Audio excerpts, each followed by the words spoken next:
In the mountains of West Virginia, there are places where the earth remembers, where the soil is stained not just with coal dust, but with the weight of tragedy. Black Hollow is one of those places, a town that died twice, once in 1952, when the mine collapsed, and again, 70 years later, when people stopped believing the stories were just stories. This is an account of what happened in the winter of 2024, when a group of urban explorers ventured into the abandoned Black Hollow mine, seeking adventure and viral content. What they found instead was a truth so disturbing that it would shatter everything they thought they knew about that cold February night. But before we descend into the darkness of Black Hollow, tell us in the comments, where are you watching this from? We love hearing from our community around the world, and if you're drawn to stories that blur the line between the explainable and the unfathomable, make sure to subscribe and hit that notification bell, because the stories we uncover here don't let go easily. Trust me, you won't want to miss what's coming next. Now, let's begin. The wind cut through the mountains like a blade that February morning, carrying with it the smell of snow and rust. Sarah Chen checked her equipment one more time, her breath forming small clouds in the frigid air. The camera felt heavy in her hands, but that was good. Expensive gear always had weight to it. She'd spent 3 years building her YouTube channel, Forgotten America, documenting abandoned places across the country. Black Hollow was supposed to be her breakthrough, the video that would finally push her past 1 million subscribers. "You sure about this?" Marcus Williams asked, adjusting his backpack. He'd been Sarah's cameraman and best friend since college, a solid presence with an engineer's mind and a photographer's eye. His dark skin looked almost gray in the overcast morning light, and his usually steady hands fumbled with the strap of his secondary camera. "Cold feet?" Sarah replied, forcing a smile she didn't quite feel, more like frozen toes. Marcus muttered, but he wasn't joking. There was something about this place that felt wrong. The town of Black Hollow existed only in photographs now, a cluster of collapsed buildings and rusted chain-link fences at the base of the mountain. But the mine entrance stood like an open mouth, a dark rectangle carved into the rock face, surrounded by warning signs so faded they were barely readable. Joining them were 2 others, Jessica Park, a geology student from Pittsburgh with spiky purple hair and an infectious enthusiasm that hadn't yet been dimmed by the cold. She'd been researching the Black Hollow disaster for her thesis, knew every detail of the collapse that had killed 47 miners in 1952, and then there was Travis, Jessica's boyfriend, a muscular guy in his mid-20s who'd mostly come along because Jessica had asked. He seemed more interested in his phone than the history surrounding them. "According to the records," Jessica said, pulling out a folded map, "the main shaft goes down about 800 feet. There are 3 primary tunnels branching off. The collapse happened in the eastern tunnel, about 600 feet in. They never recovered all the bodies." She paused, and her enthusiasm wavered for just a moment. 17 men are still down there. "Jesus," Travis whispered, finally looking up from his phone. "That's dark. That's why we're documenting it," Sarah said firmly. "These stories deserve to be told. These men deserve to be remembered." She believed that. She had to believe that, or else what they were doing was just grave robbery with cameras. They entered the mine at 9:37 a.m. Sarah knew the exact time because she'd checked her watch compulsively, the way people do when they're nervous and don't want to admit it. The tunnel was larger than she'd expected, wide enough that 2 mining carts could have passed each other with room to spare. The walls were rough-hewn rock, dark and damp, with old support beams every 20 feet that looked like they'd been there since Eisenhower was president. Marcus took the lead with his high-powered flashlight, the beam cutting through the darkness ahead. The temperature dropped noticeably as they moved deeper, and their footsteps echoed in a way that made it seem like they were being followed by invisible companions. "Check this out," Jessica said, stopping at one of the support beams. She ran her fingers over carved initials, crude letters dug into the wood with a knife or nail. "JR 1951. These miners knew they might not come back up. This was their way of saying, 'I was here.'" Sarah filmed everything. The initials, the rusted equipment scattered along the tunnel floor, the places where the ceiling had partially collapsed, leaving gaps that looked like wounds in the earth. She narrated quietly, providing context, painting a picture for the viewers who would later watch this from the safety of their homes. They'd been walking for about 40 minutes when Travis noticed something odd. "Hey, hold up," he said, pointing ahead. "There's a light!" Everyone stopped. Marcus swung his flashlight forward, but Travis was right. There was a glow in the darkness ahead, faint and orange, like firelight. It flickered slightly, the way a candle would. "That's impossible," Marcus said flatly. "There's no electricity down here. Hasn't been for 70 years. Could be other explorers," Sarah suggested, but her voice lacked conviction. They'd seen no other vehicles at the entrance, no signs that anyone else had been here recently. They approached slowly, cautiously. The light grew stronger, and Sarah's heart began to pound. This wasn't part of the plan. This wasn't in any of the research Jessica had done. The source of the light was an old mining lantern, the kind that burned oil, sitting on a flat rock in the middle of the tunnel. The flame inside danced steadily, casting long shadows on the walls. And next to the lantern was something that made Sarah's blood run cold. A lunch pail, dented metal with a thermos beside it, and the thermos was still steaming. "No," Jessica whispered. "No, that's not possible." Travis picked up the thermos before anyone could stop him. He opened it, and the smell of fresh coffee filled the tunnel. Not stale, not old, fresh, as if someone had poured it minutes ago. "We need to leave," Marcus said immediately. "Right now. This is someone's idea of a sick joke, and I don't want to be here when they—" "Look at the lantern," Jessica interrupted, her voice shaking. She was staring at the metal base, where something was engraved. Sarah moved closer, filming, and read the words aloud. "Property of William Rothschild, 1952, the year of the collapse." "This is part of the disaster," Jessica continued, speaking faster now. "William Rothschild was one of the supervisors. He survived the initial collapse, but went back in to try to rescue the others. He never came back out. They found his body 3 weeks later, near the eastern tunnel, but his lantern was never recovered." "Then how the hell is it burning right here?" Travis demanded. No one had an answer. Sarah made a decision that she would regret for the rest of her life. "We keep going," she said, "but we stay together. No one wanders off. We document this. We find out what's going on, and then we leave." They followed the tunnel deeper. The lantern remained behind them, its light fading gradually until they were back in the realm of their flashlights. But every 20 minutes or so they found another one, another lantern, burning steadily in the darkness. Each one had a name engraved on it. Each name belonged to a miner who had died in the 1952 collapse. "They're leading us somewhere," Jessica said. Her enthusiasm was completely gone now, replaced by a pale fear that made her look younger than her 23 years. "The lanterns, they're marking a path." "A path to what?" Marcus asked, but he already knew the answer. The eastern tunnel, the site of the collapse. When they reached it, Sarah understood why the bodies had never been fully recovered. The tunnel had caved in completely, tons of rock and timber forming an impenetrable wall. But there was a gap at the bottom, a narrow opening barely wide enough for a person to crawl through, and from that opening came a sound that didn't belong in an abandoned mine. Tapping, rhythmic, deliberate, metal on stone. Tap, tap, tap. The sound of someone trying to dig their way out. "Oh God," Travis said, backing away. "Oh God, there's someone alive down there." But Jessica shook her head, her face white as bone. "The collapse was in 1952. 72 years ago. There's no one alive down there. There can't be." The tapping stopped. Then a voice came from beyond the collapsed wall, muffled but clear. A man's voice, hoarse and desperate. "Help us, please.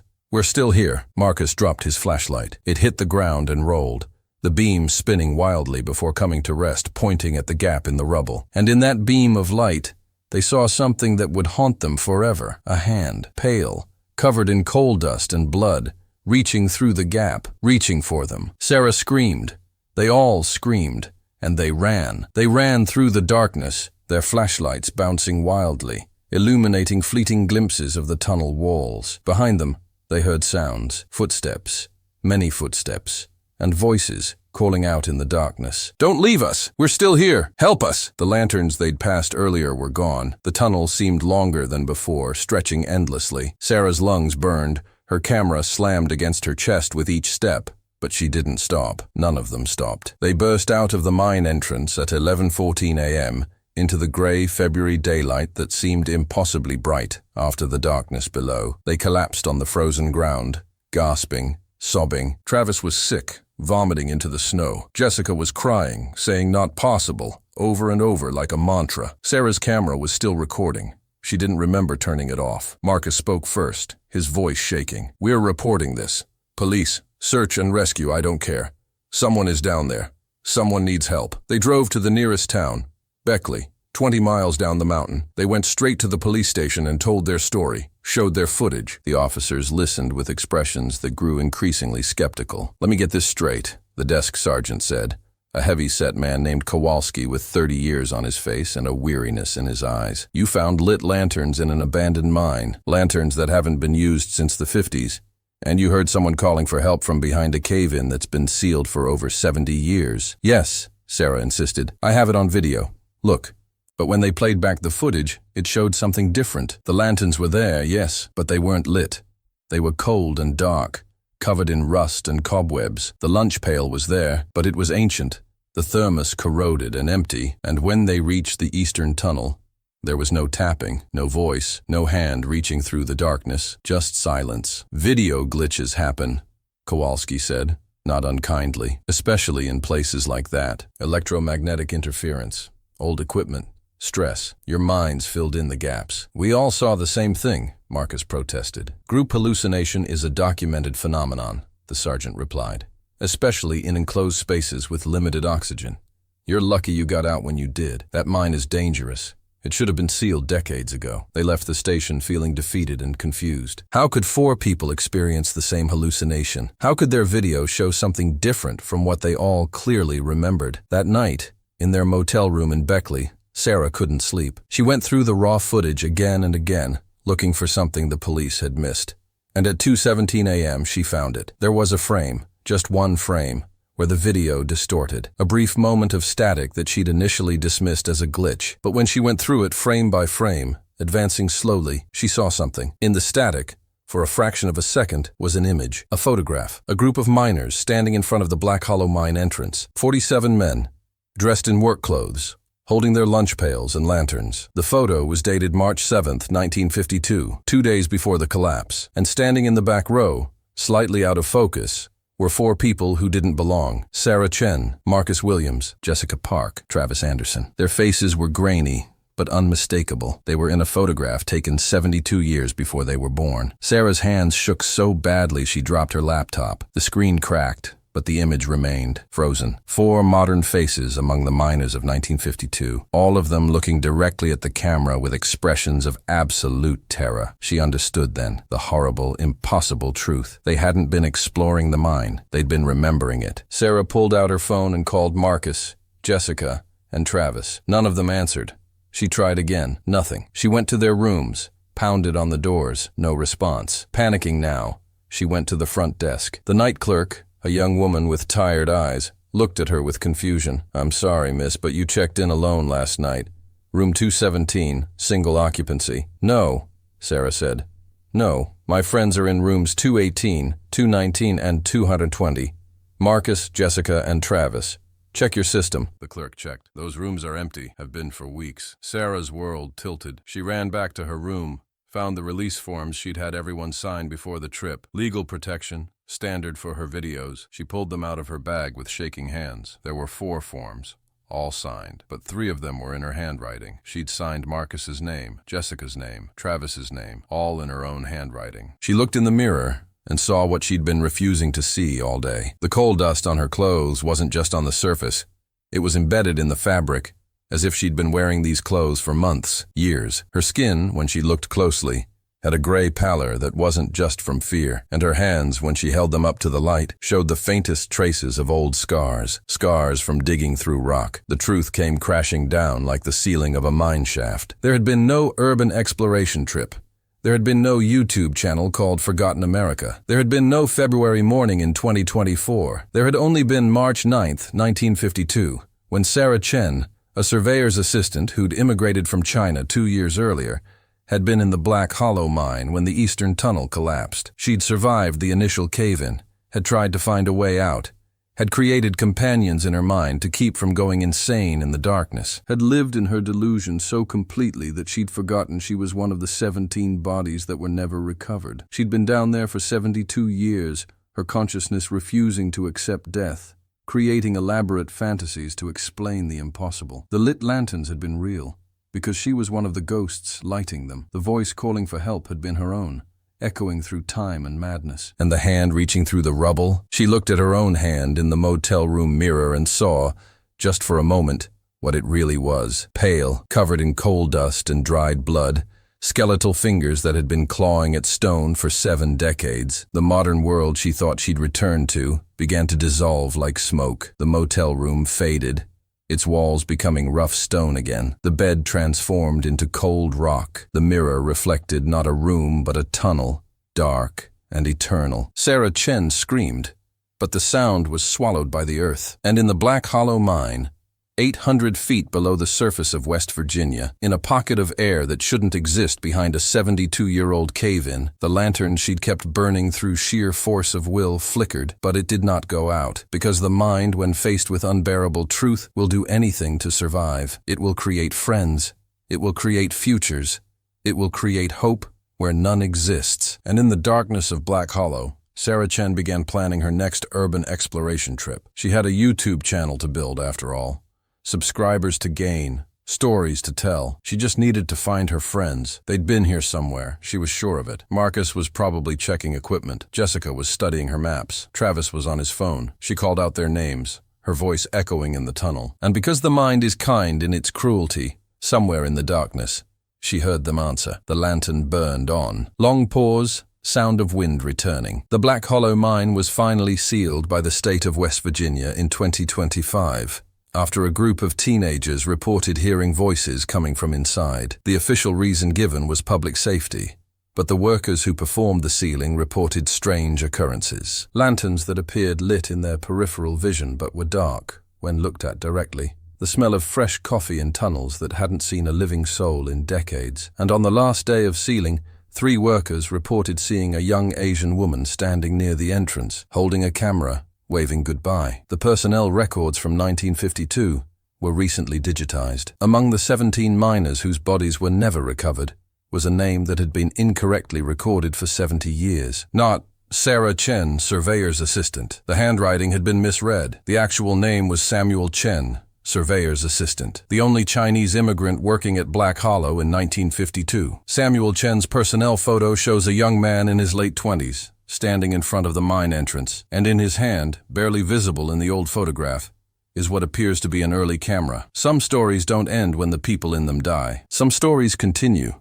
looping endlessly in the dark places of the earth, in the minds that refuse to let go. And maybe that's not a tragedy. Maybe it's a kind of mercy, because the alternative, the truth of what it means to be trapped and alone in absolute darkness for 72 years, is something no human mind should have to endure without the comfort of delusion. The lantern at Black Hollow burns still, not in any way you could measure with instruments or record on camera, but in the space between memory and forgetting, between life and death, between the person Samuel Chen was and the person Sarah Chen imagined herself to be. And on quiet nights, when the wind moves through the mountains of West Virginia, people in the towns nearby say you can still hear it.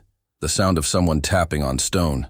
The sound of someone who refuses to stop trying to find their way home. Fade out with wind sounds. If this story unsettled something in you, if it made you think about the stories we tell ourselves to survive, leave a comment below. Share your thoughts. Share your own experiences with places that remember. And subscribe, because we're just getting started. The dark places of America hold more stories than you can imagine, and we're going to tell every single one of them. Until next time, remember, not all who are lost want to be found, and not all who are found were ever truly lost.